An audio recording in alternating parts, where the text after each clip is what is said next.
What occurs when one of Hollywood's most esteemed actors appears in what ought to be a mundane late-night interview, only to find the host harbors a secret agenda that has absolutely nothing to do with entertainment? What you are about to hear is the true account of one of the most explosive battles on late-night television ever, a clash so venomous it ended with Samuel L. Jackson being bodily removed from the Jimmy Kimmel live set. This isn't just another bad celebrity interview gone wrong. This is about integrity, respect, and what occurs when a talk show host makes a mistake that ought never be made. Make sure you subscribe and leave a comment below, because this tale will transform the way you watch late-night television forever. The Jimmy Kimmel Live studio was abuzz, with its standard pre-show energy cameras were being adjusted. The audience was settling in, and Jimmy Kimmel was double-checking his notes. Tonight's guest was Samuel L. Jackson, the acting legend famous for his imposing presence both on and off-screen. What ought to be a simple promotional interview for Jackson's new movie was about to become something entirely else. "Ladies and gentlemen, please welcome the one and only Samuel L. Jackson," Kimmel said with his standard smile, as Jackson strode out onto the stage waving at the applauding audience. Jackson sat down into the guest chair, his presence relaxed but on guard. "Good to be here, Jimmy," he said, adjusting his suit jacket. "Great to have you, Sam. Can I call you Sam?" Kimmel asked, already leaning forward with an intensity that seemed oddly misplaced for such an early moment in the interview. "Samuel works just fine." Jackson replied, his tone polite but firm. Kimmel's smile flickered for just a moment. "Right, Samuel. So let's talk about your new movie. But first, I have to ask you about something that's been bothering me." Jackson raised an eyebrow. This wasn't how these interviews typically started. "What's that?" "Well, you've been pretty vocal lately about certain issues in Hollywood, and I'm wondering if you think maybe you're being a little too aggressive with your opinions?" The audience fell silent. Jackson's expression shifted slightly, his eyes narrowing as he studied Kimmel's face. "Aggressive? I'm not sure what you mean by that." "Come on, Samuel, you know exactly what I mean. All this talk about representation, about how the industry treats certain actors, don't you think maybe you're stirring up trouble where there doesn't need to be any?" Jackson leaned back in his chair, his jaw tightening. "Are you seriously asking me if I think fighting for equality and fair treatment is stirring up trouble? I'm just saying, things have gotten better over the years. Maybe it's time to, move on from all that." The tension in the studio was palpable now. Jackson's voice remained calm, but there was steel beneath it. Move on from what exactly? From wanting to see talented people get the opportunities they deserve, regardless of their background. Kimmel shrugged, his casual dismissiveness becoming more apparent. "I think you're making mountains out of molehills. Hollywood's changed. We don't need to keep beating this dead horse." Dead horse. Jackson's voice rose slightly, and several audience members shifted uncomfortably in their seats. "Jimmy, are you telling me that the fight for equal representation is a dead horse?" "Look, I'm not trying to start anything here," Kimmel said, though his tone suggested otherwise. "I'm just thinking maybe you could focus more on your craft and less on politics." Jackson stared at Kimmel for a long moment, his expression unreadable. "My craft and my principles aren't separate things, Jimmy, they never have been, but don't you think actors should stay in their lane?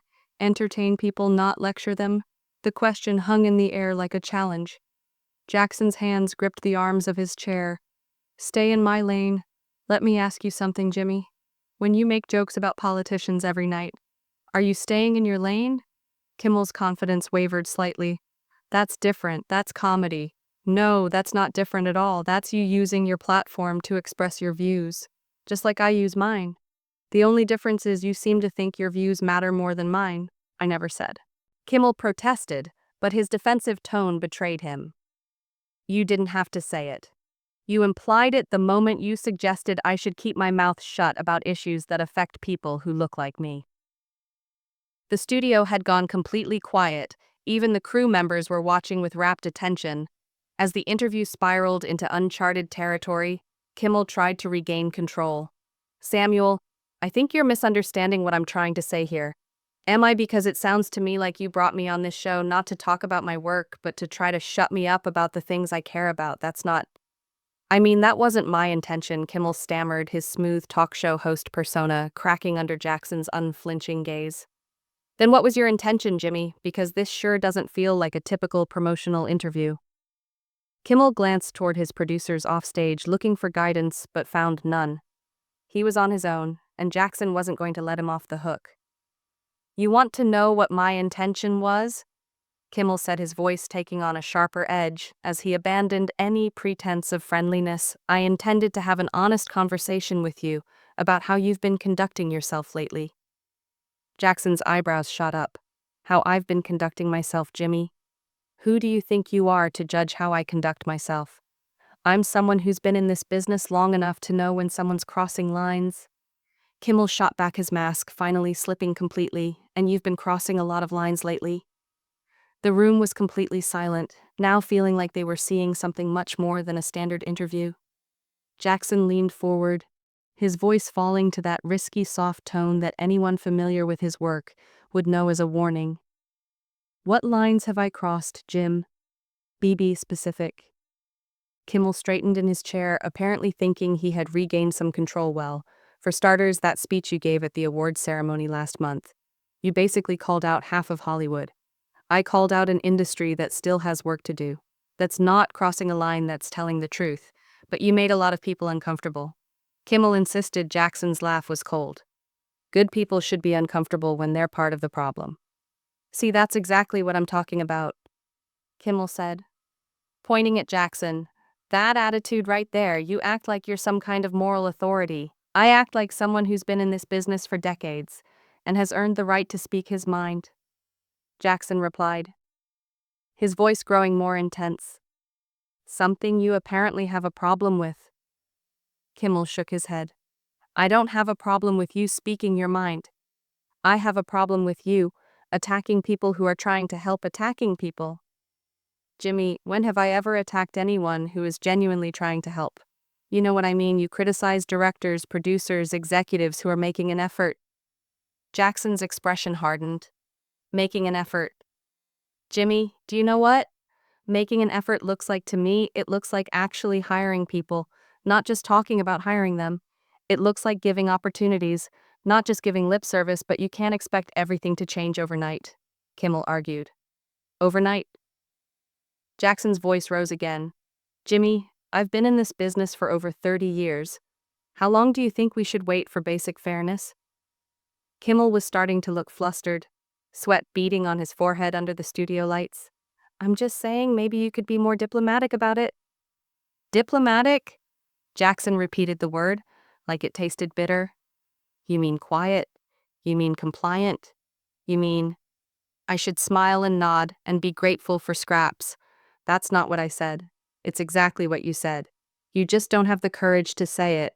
Directly, Jackson's stare was withering. "Let me ask you something, Jimmy. When was the last time you used your platform to call out inequality in this industry?" Kimmel's mouth opened and closed without sound for a moment. "Well, I support various causes. That's not what I asked. When was the last time you used this platform to specifically address the lack of diversity in entertainment?" "I don't think that's really my place," Kimmel mumbled, "but it is your place to tell me to stay quiet about it." The contradiction hung in the air like a smoking gun.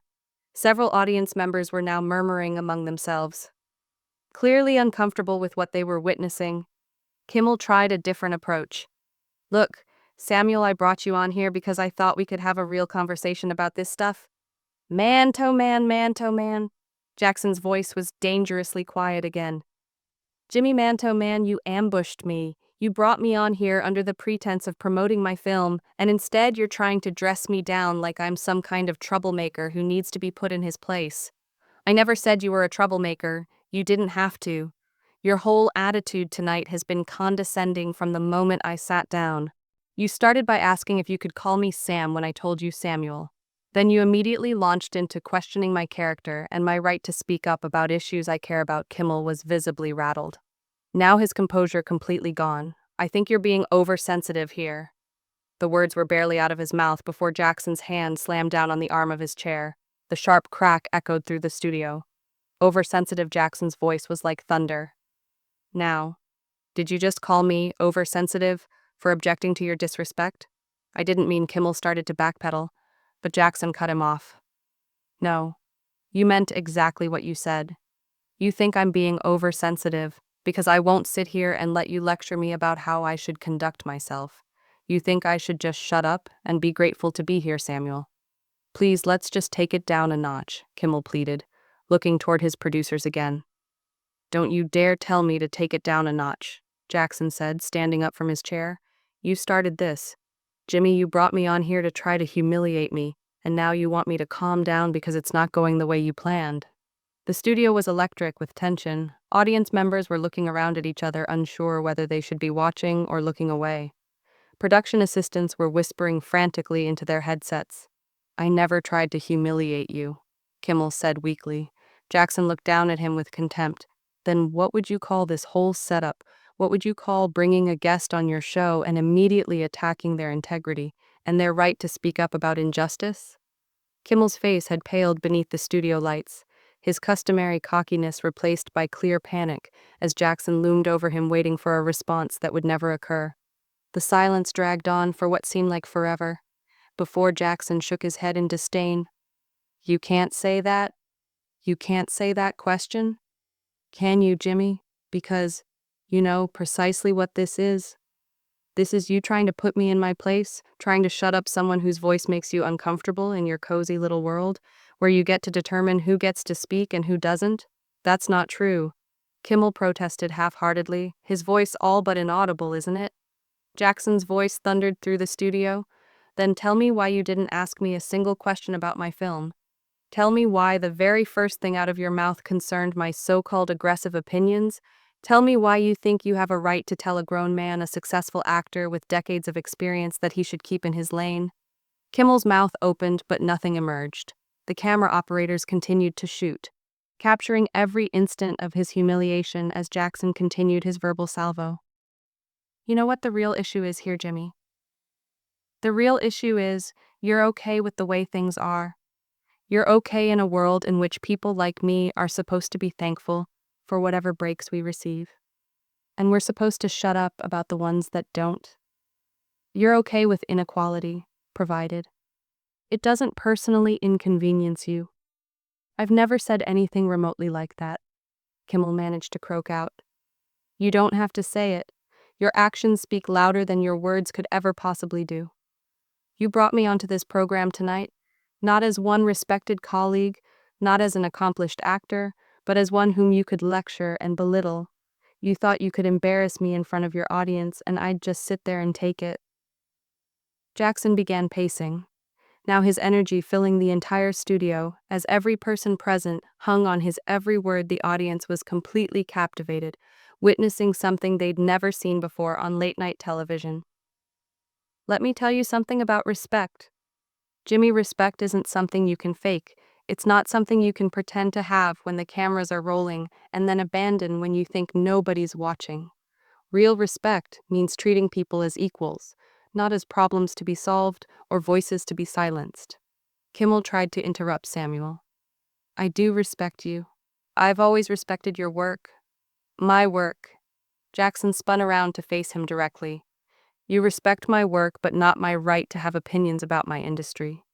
You respect my ability to entertain you, but not my intelligence or my experience or my perspective on issues that directly affect my life and career. The question hung in the air like an accusation. Kimmel's producers were now visible at the edge of the stage, clearly debating whether to intervene, but none of them seemed willing to step between Jackson and their host. That's selective respect, Jimmy. That's conditional respect. That's the kind of respect that says you're valuable as long as you stay in the box we've created for you, but the moment you step outside that box, the moment you use your voice for something other than our entertainment, then you become a problem. Jackson's voice grew even more powerful, filling every corner of the studio. And that's exactly what you tried to do tonight. You tried to put me back in that box. You tried to remind me of my place. Well, let me remind you of something, Jimmy. I don't have a place. I have a career. I have a platform, and I have a voice, and I'll use all three. However I see fit. I never meant to imply, Kimmel started, but Jackson cut him off with a gesture. Don't. Don't insult my intelligence with more lies. We both know exactly what you meant to imply. We both know this was a setup from the beginning. You had no intention of having a respectful conversation about my work or my career. You had every intention of trying to dress me down on national television.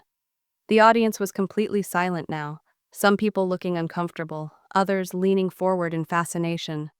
This was unlike anything they'd ever witnessed in a late-night talk show setting. But here's what you didn't count on, Jimmy. You didn't count on me refusing to play along with your little game. You didn't count on me standing up for myself and calling out your disrespect. You thought I'd just smile and nod and let you walk all over me. Jackson moved closer to Kimmel's desk, his presence commanding the entire space.